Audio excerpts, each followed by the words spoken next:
ಒಬ್ಬ ಮಹಿಳಾ ಶತ್ರು ನಿಮ್ಮ ಮತ್ತು ನಿಮ್ಮ ಮಕ್ಕಳ ಜೀವನದ ಹಿಂದೆ ಬಿದ್ದು ನಿಮ್ಮ ಸಂಸಾರವನ್ನು ಹಾಳು ಮಾಡಲು ಪ್ರಯತ್ನಿಸಿರಬಹುದು. ಆದರೆ ನೆನಪಿಡಿ, ಬ್ರಹ್ಮಾಂಡದ ನ್ಯಾಯದ ಮುಂದೆ ಯಾರೂ ತಪ್ಪಿಸಿಕೊಳ್ಳಲು ಸಾಧ್ಯವಿಲ್ಲ. ಅವಳು ಮಾಡಿದ ಕೆಟ್ಟ ಕೆಲಸಗಳ ಅಂತಿಮ ಅಂಜಾಮ್ ಅಥವಾ ಫಲ ಏನಿರಲಿದೆ ಗೊತ್ತಾ? ನೆಮ್ಮದಿ ಇಲ್ಲದ ಬದುಕು. 9 of Swords. ಯಾರು ಇತರರ ಕುಟುಂಬದ ನೆಮ್ಮದಿಯನ್ನು ಕಸಿದುಕೊಳ್ಳುತ್ತಾರೋ ಅವರಿಗೆ ಎಂದಿಗೂ ಮಾನಸಿಕ ಶಾಂತಿ ಸಿಗುವುದಿಲ್ಲ.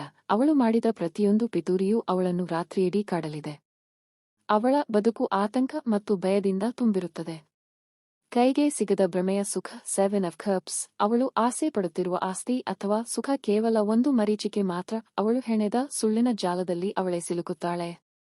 ಕೊನೆಯಲ್ಲಿ ಅವಳಿಗೆ ಸಿಗುವುದು ಕೇವಲ ಶೂನ್ಯ ಮತ್ತು ಅವಮಾನ ಮಾತ್ರ. ದುಷ್ಕರ್ಮದ ಬಂಧನ. The devil. ಅವಳ ಅತಿಯಾದ ಲೋಭ ಮತ್ತು ಕೆಟ್ಟ ಉದ್ದೇಶಗಳೇ ಅವಳ ಪಾಲಿಗೆ ಸಂಕೋಲೆಯಾಗಲಿವೆ.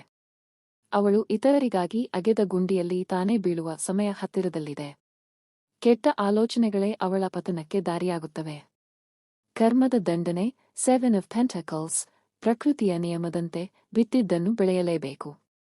ಅವಳು ಇತರ ದಾರಿಯಲ್ಲಿ ಮುಳ್ಳುಗಳನ್ನು ಹಾಸಿದ್ದಾಳೆ.